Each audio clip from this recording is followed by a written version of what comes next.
Hello po mga boss. Ito, re-upload po ako ng video. Ano po? Kasi yung last na video ko po nito na in-upload ko ay na-copyright. Ano po? Pasensya na kayo mga boss. Re-upload po itong video na ito.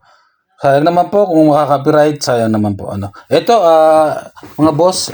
Yan. Balik po tayo sa video na to. Ito ang model niya, SK2062. Wireless. Wireless na po ito. Bluetooth speaker. Okay, kung meron kayong mga ganitong issue mga boss at ayaw mag-power on, ayaw mag-charge, eto, meron kayong reference, meron kayong guide. Okay, yan, tanggalin muna natin sa box.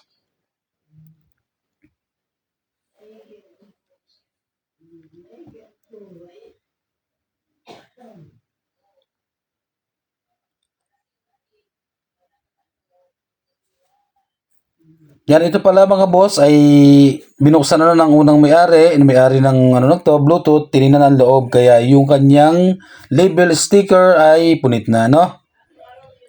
Binuksan na niya ang loob, tinignan niya po. Okay, at meron tayo diyang input supply na 5 volts Type C. Type C na po ito at meron siyang dalawang wireless mic.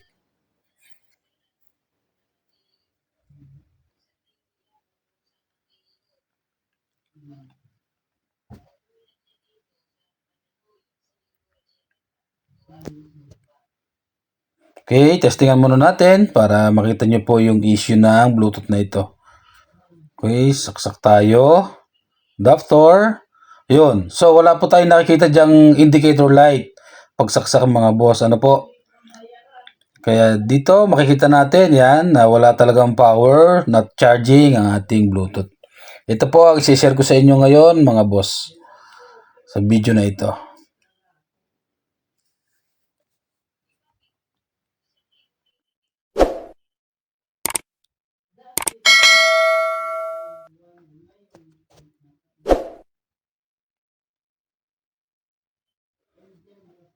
Ito po mga boss, panoorin nyo lang mula umpisa hanggang dulo para makakuha kayo ng konting idea, no? Sa inyong pagre-repair. Sundan nyo lang po kung paano ang proseso ng ganyang issue.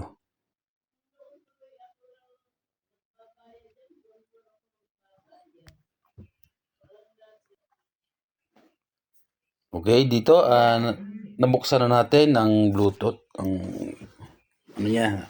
Yan, at nilagyan na natin ng markings. Importante po, malagyan niyo ng markings para iwas lito, ano? Yan. So, testing ulit tayo. Saksak natin ang charger at magsusukat tayo dyan ng voltahe. Para malaman natin ang supply nasa may charging IC kung normal pa ba, okay pa ba yung binibigay na supply papuntang battery.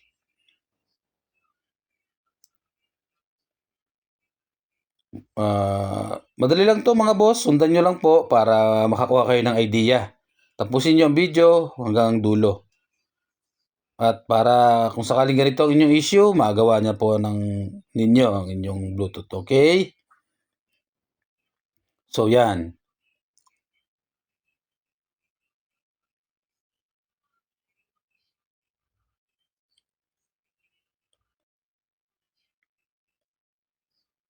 Yan po, input supply niya, 5 volts. Okay, good. Okay, good din yung ating, connected lang po yon sa parehas po yung mag-connected sa isa't isa. 5.1 volts. Yan. Okay, 3.7. Ground. At dito po ang output papuntang battery. Mababa na po yan mga boss. 2.8 volts low voltage na po yan. Yan. Ibig sabihin po yan. Yan po. Defect na po ang ating charging IC. Kailangan na pong palitan.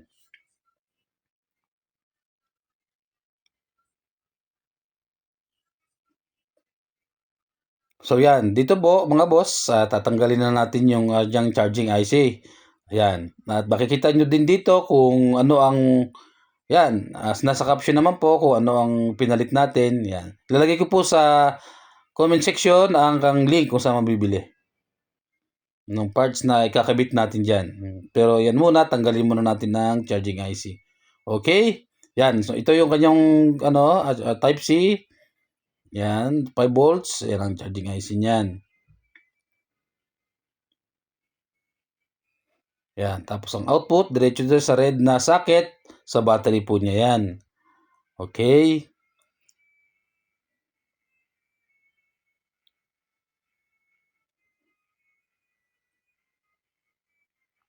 2.8 volts ang output papuntang battery, mababa na po yon. Dapat nasa mga 4 volts po yon papuntang battery terminal.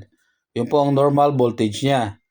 Okay, so ganyan dyan pa lang malalaman na natin na mahina na po ang nilalabas niyang voltahe. Kaya need nang palitan ng bagong charging board ang ilalagay natin dyan. Pag wala po kayong hot air mga boss, pwede naman yung panghinang nyo, lahat ng pin na yan, punuin nyo ng LED. Yan. Tapos, iangat nyo na lang. Ingat lang po, wag madami yung ibang parts. Pwede po, pag kahit panghinang lang, pwede po yun.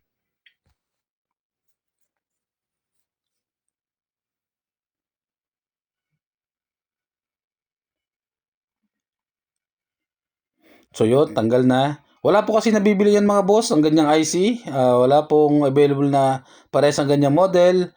Kaya ito po sa video na to, yan po mga boss ang magandang the best na solution para sa kanya. Okay, charging board, yun. I-convert natin siya sa charging board. Okay lang siya kahit micro USB lang yung charging port niya. Tapos type C yung original, okay lang po yun. Makikita niyo po dito kung paano ko i-convert pagka ganyan. So yun, yung output ng battery.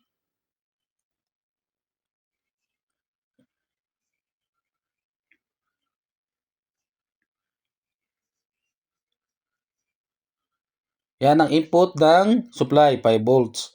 Diyan tayo magtatap mamaya. Sundan nyo lang po at may bibigay ako dyan guide. Salamat po sa mga boss, mga madam sa mag-subscribe sa aking munting YouTube channel.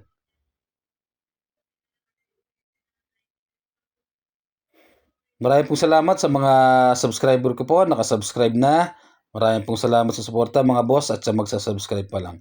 Ito po yung ating label para masundan nyo mga boss.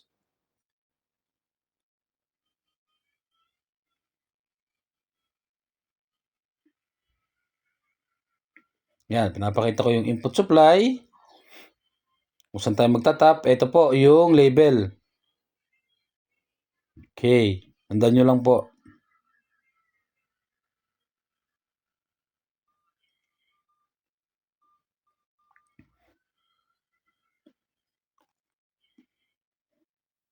At ito naman ang kanyang data. Data ng charging board. Kung ano ang supply na naka-indicate sa kanya. Kung saang pin. 8 pins po yan. Yan. Yan. Ito po. Yan po yung data. Yung pong may dot, pin number 1 po yan. Ng IC.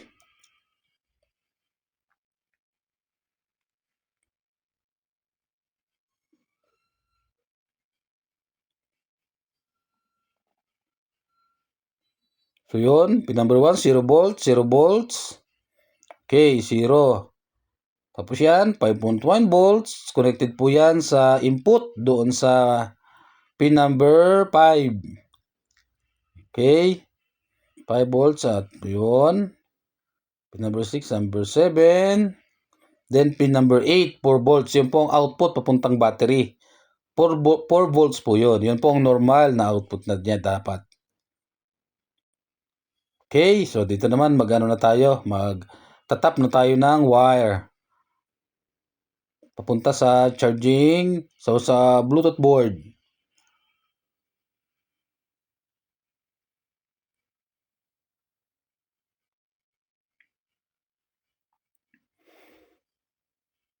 Ulitin ko po mga boss, ito po ay re-upload ko na lang uli.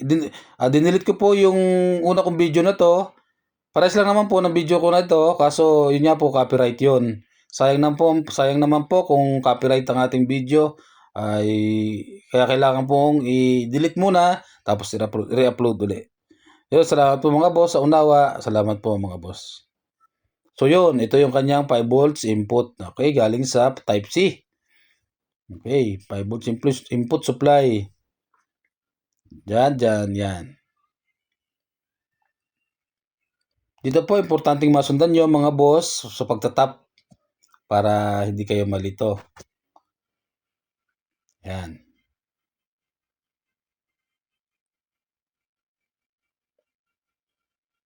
So yan, siyempre po, 5 volts yan, yung red wire. Diyan natin itatap yung red wire.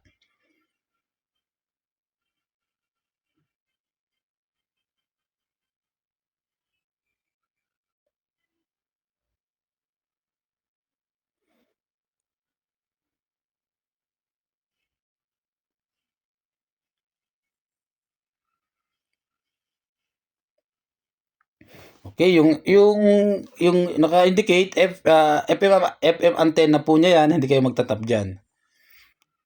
Doon lang kayo kung saan ako nagtap, doon lang po kayo connected yan diyan. Yan, 5 volts supply.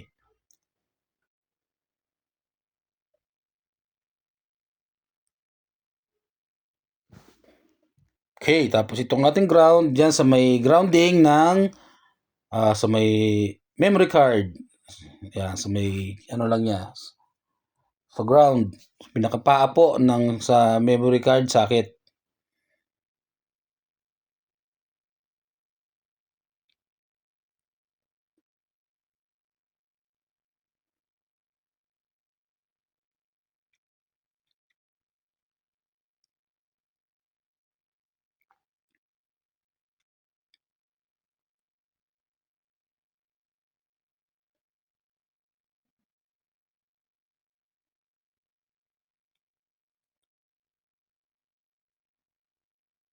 So yun, natap na natin sa Bluetooth board. Dito naman tayo sa charging board. Tandaan nyo po palagi, iwasan nyo malito. Sundan nyo lang po yung aking nilagay na label kung paano siya itatap. Okay? Pag mabaliktad po yan, naku po, magkakaproblema ang ating Bluetooth board o kaya yung charging board, charging IC.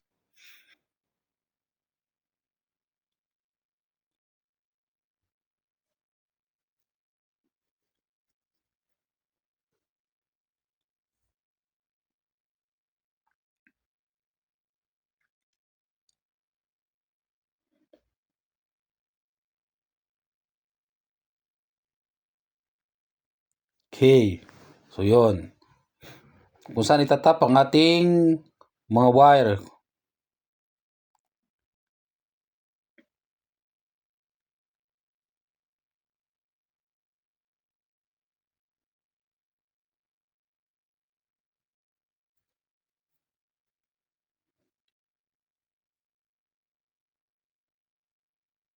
Okay, testing tayo. Voltage check sa ating charging board.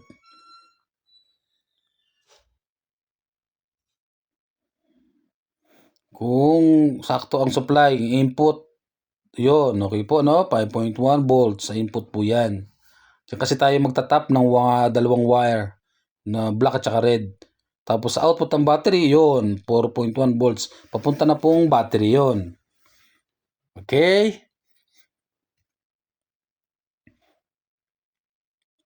Yun. Dito, magtatap na tayo ng wire para sa i-convert na natin. Kung saan po mabibili ang charging board na yan, ilalagay ko po sa comment section yung link. Para kung gusto niyo pong umorder ng ganyang board, doon po, click nyo na lang yung link saan ko siya nabili.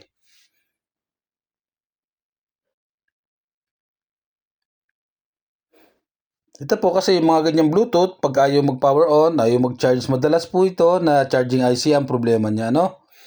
Yan po ang kauna-unang nasisira sa kanya bukod sa battery. Kaya kung wala pong available na parts, charging IC, dyan po, ito po ang ginagawa, kino-convert sa charging board. So yun, blinking po ang ating charging board dyan kasi wala pa pong nakalagay na battery. Iba-iba po kasi yan, merong blinking pag nagcha-charge, merong steady lang naman while charging. Okay, yan. So yun. Ganyan, nag-aantay pa po yan ng connection ng battery.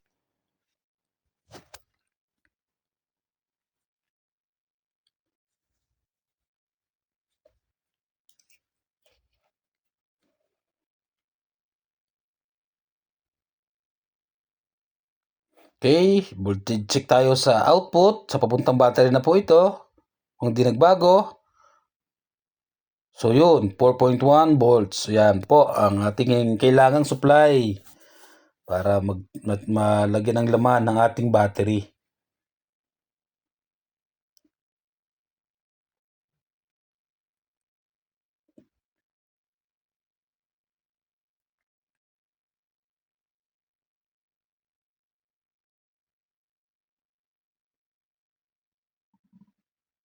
So yan, tinuturo ko po dyan sa output supply. Yun po, papunta na yon ng battery socket.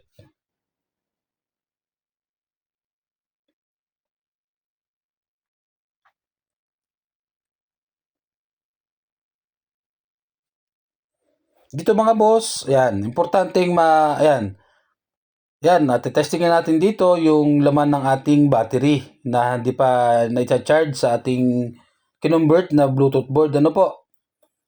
Ito. Bali, nakabunot na siya sa ating Bluetooth board. Mismong battery lang yan ang ating i-check. Tingnan natin sa tester. Tingnan nyo po kung ano ang voltahe niya. So, yun.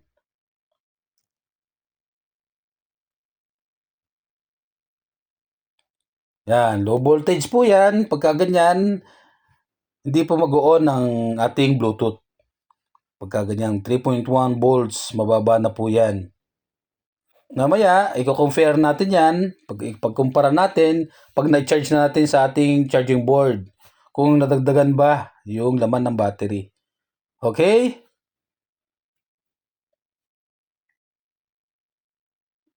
So, yan. Yan, converted na.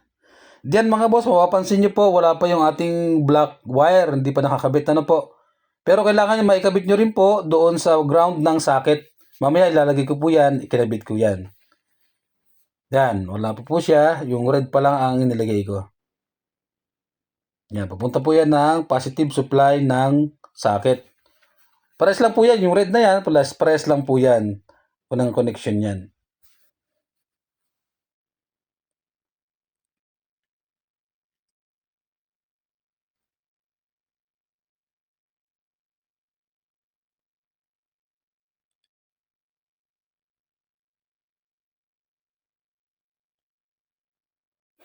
Okay, sukat ulit tayo. Testing ulit tayo kung okay pa rin ang ating supply.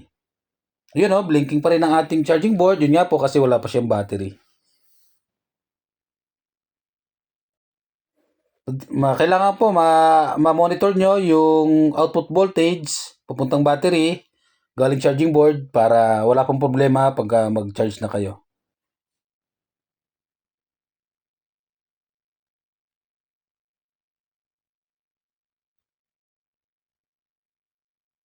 Yun. Sa may sakit ng battery, 4.1 volts. Yan po ang magbibigay ng charging sa ating battery. Normal po, okay na okay po.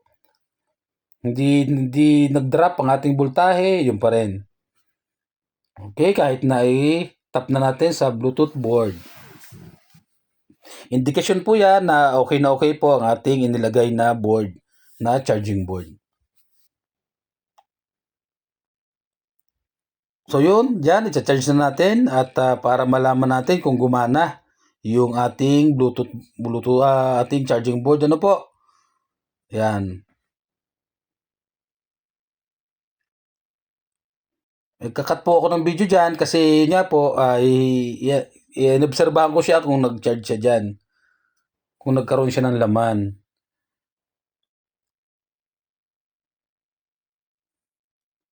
Kasi para hindi po humaba ang video natin, yun nga po. Nagkat ako ng video, inantay ko yung result. Yun na lang yung result ang aking kinuha para sa video natin. So yun, ano po, naka-steady lang ang kanyang charging light. Yung iba po kasi blinking while charging, siya naman po steady. Tapos hinahawakan ko po yung IC dyan, okay naman po, normal lang kanyang init, hindi naman po sobrang init. Kaya okay lang po. Kaya goods na goods po ang ating charging board. So yun dito, nakat na po yan, na charge ko na po yan mga boss. Dito, tingnan natin kung nadagdagan ba ang ating battery, ano?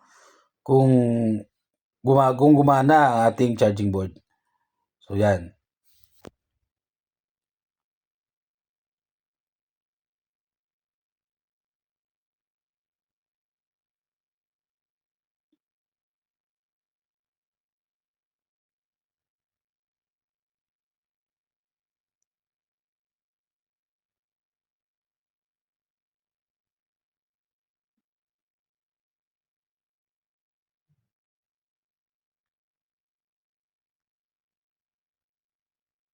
Okay. Dito, tatanggalin natin sa socket yung ating battery. At i-voltage check natin kung dagdagan ba o hindi. Para malaman natin kung gumagana ba yung charging board na kinabit natin o hindi ba. Okay, dito, yan.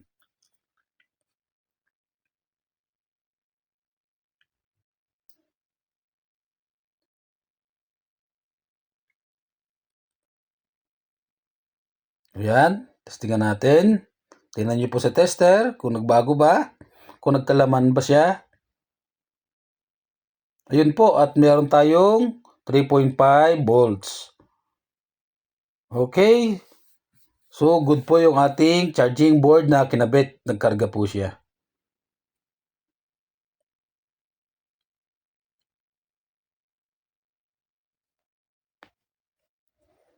Success po ang ating kinabit na charging board sa ating Bluetooth board. Ngayon po, mag-charge na yan at magagana na ng maayos ang ating Bluetooth dyan. Okay. So yun, mga boss, ito yung black wire na sinasabi ko na kailangan maikabit nyo. Ano po? Doon sa may charging sa ano yan, ground. Sundan nyo lang po yung aking video para kung saan nyo itatap. Sa akin po, sa may IC ko yan tinap, basta connected siya sa socket ng battery sa ground.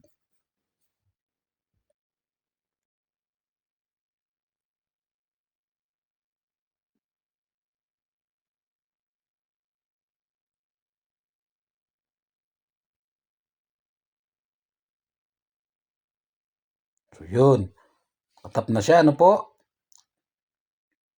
Yan, sa ground po yan, ng ground ng IC. Connected sa socket, sa ground din, okay, ng battery.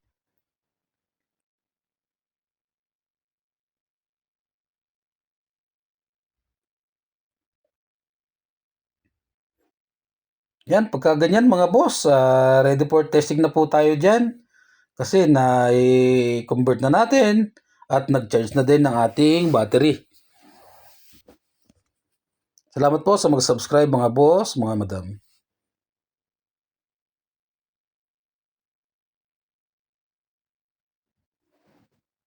Yun, dito, testingan na po natin mga boss, ano?